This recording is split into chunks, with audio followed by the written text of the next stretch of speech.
皆さんこんにちは。国際沖縄空手道無双会の荒垣です。いつもこの無双会空手チャンネルをご覧いただき誠にありがとうございます。今日もですね、また興味深い動画をお送りする予定です。ですからこの動画ちゃんと最後までご覧ください。もしよければチャンネル登録、そして高評価お願いします。ですね、今回は日本武道でよく言われるいつくということの再確認と、それをどういうふうにしてなくすか。いつきというのは死に体なんですよ。2つあるんです。1つは重力を使えない状態になっている。これだったら倒れるのに3になってしまうんですよね。これをパンって倒れたい。そのためには自分が立てるギリギリのところで立つと。すると膝を抜けば前に入れますから。次は筋肉が弛緩していることです。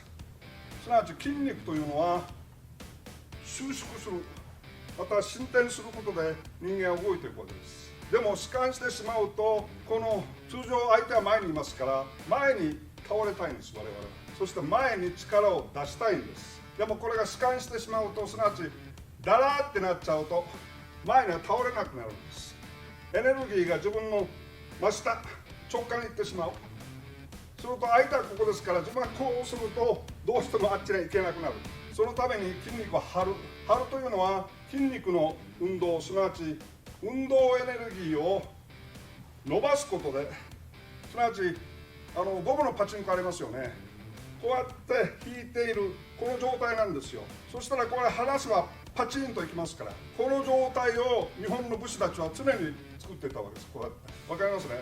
非常にきついと思います。でも慣れてしまえば高重力筋である胴体内の筋肉でちゃんと自分の背骨をあるところに収めることができるんです。そして大腿筋の力で立つと、ここで立って抜けばいいわけです。これがいつきのない姿勢なんです。ですから日本の武士たちは座る時でもこのようにうんどり返って座ってたわけではないわけです。いいですか。これ椅子ですけど、当時は椅子はないですけどね、こういうふうにして座っていたはずです。なぜならこれだと椅子に座っていても前に倒れられるから。これだと1、2、3でもう相手にボコボコにされちゃうわけです。これ下手すると切られる。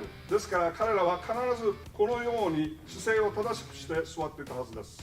姿勢を正しくするというのが日本の身体文化の非常に重要なところです。我々は禅のお坊さんたちが座禅を組む時でもちゃんと姿勢を正して、そして目を半眼にして禅を組んでいる、そういうのをずっと見ています。そういう文化で我々は育ってきたわけです。これが日本文化の、日本の心身文化の一番の特徴だと言えると思います。では、いつかない状態というのは分かってきたと。分かりますね。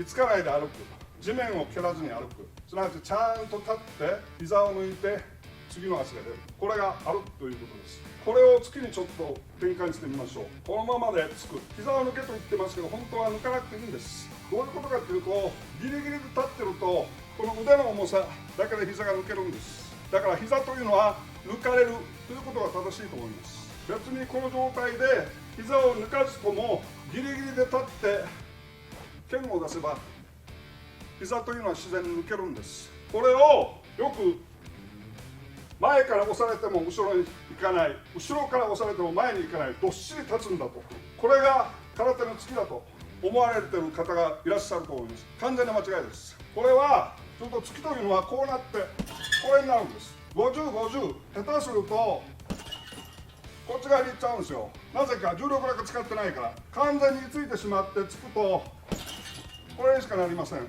ですからこういう前から疲れても後ろから疲れても横から疲れても動かない立ち方っていうのはありえないんです。お分かりになりますか。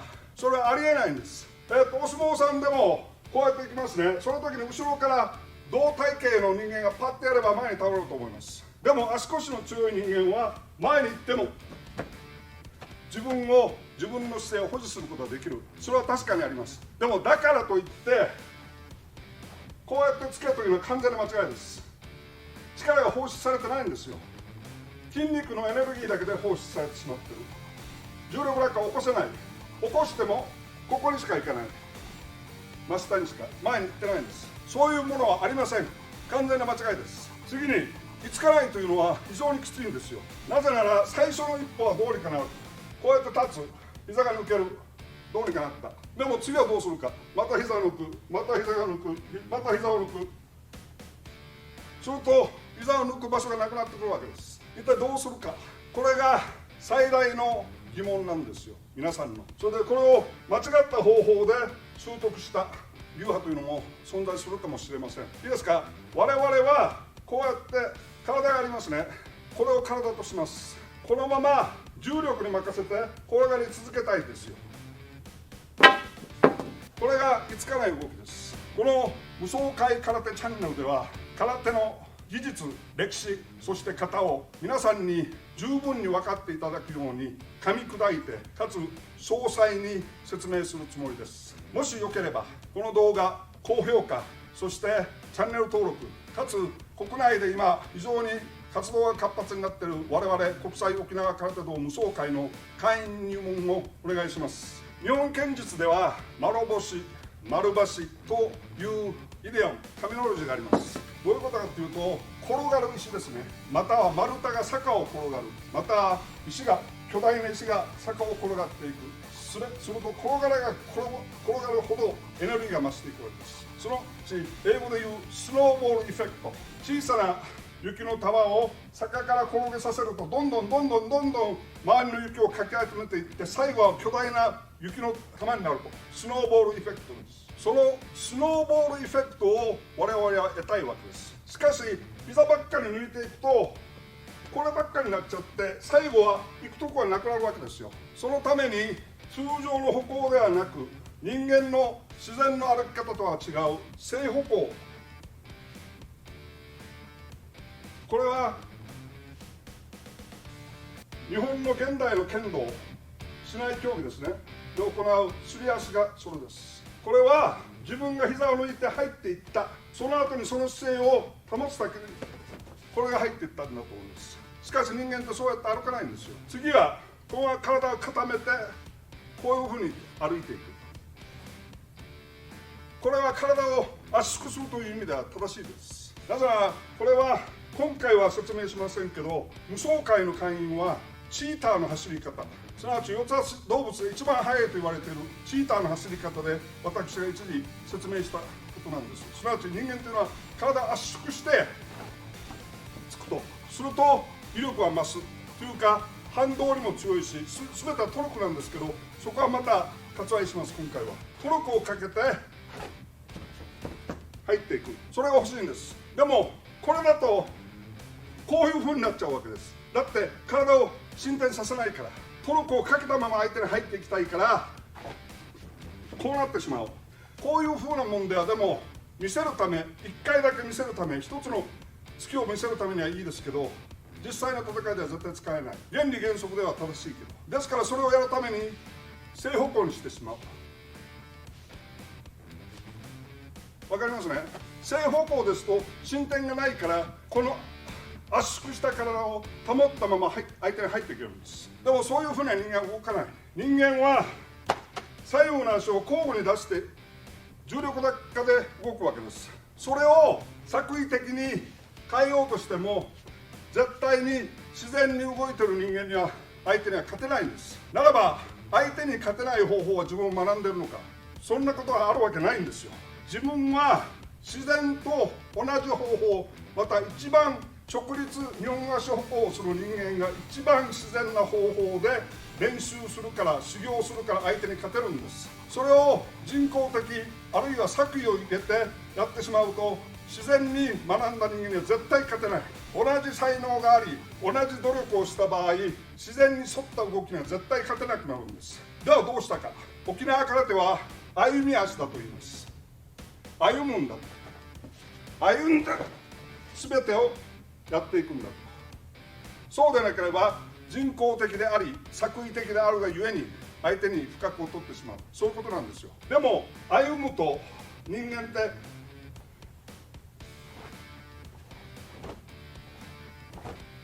これの連続になってしまうんです。いいですか。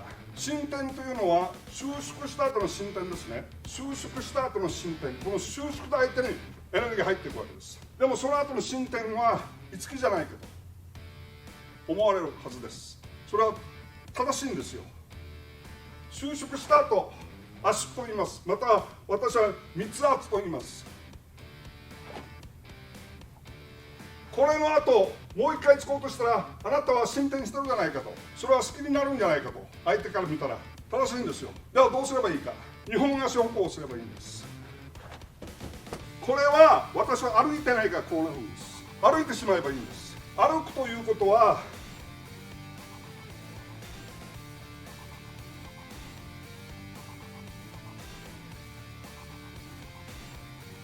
このように左右の体が割れてるということなんですよ。言ってること分かりますか。すなわちこれは左右を割らないんです。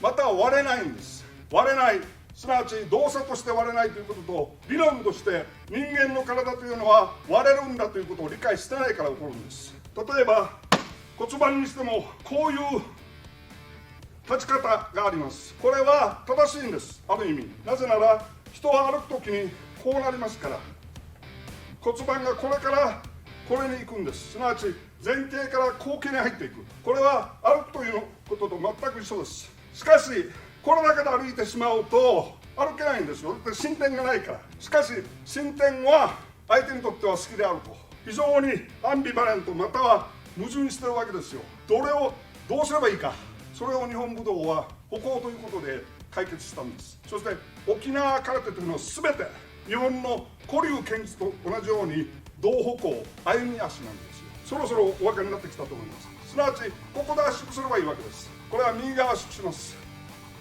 左足はどうなってるか、抜きますね。圧縮して抜いて、今度はここが進展するんです。そして抜けばいい。だんだん分かってきましたね。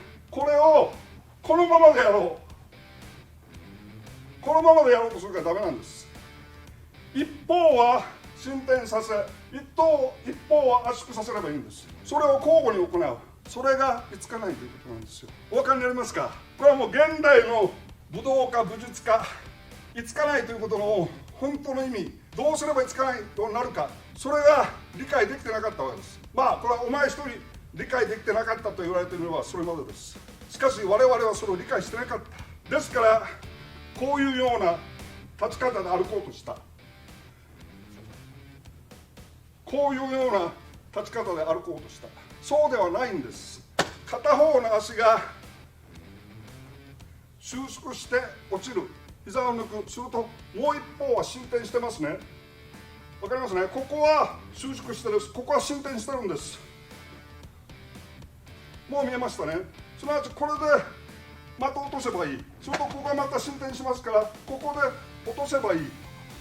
それをこうやって延々に落とすんじゃなくて、交互に進展させ、交互に収縮させてるから、同じ高ささえ保ってればいいわけです。それを何で私は理解したか。ナイフパンチです。ナイフパンチは動くなと言います。頭を動かすなと。でもここからどうやって持ってくればいいか、簡単です。抜いてあげればいいだけです。抜いてあげればいいんです。これは横にやってるから非常にビビッドに分かるんであって、我々歩くというのはそういうことなんですよ。分かりますか。その歩いてる間に自分の体を密圧にすればいいだけ。これともう見えましたね。これが浮いてるから次行けばいい。それだけなんですよ。でも真理というのは常に自分の正しい疑問の裏側にあるんです。それを見つけるかどうか、それは正しい修行、それで数稽古です。正しい疑問を持ち、数稽古で自分に妥協せずに答えを見つける、それが修行の本質です。それをナイパンチという方は教えてくれます。今回五木の障害、悪癖という意味で五木を説明しました。かつならばいつかない動きというのはどういうことかというのも証明しました。今日は本当にどうもありがとうございました。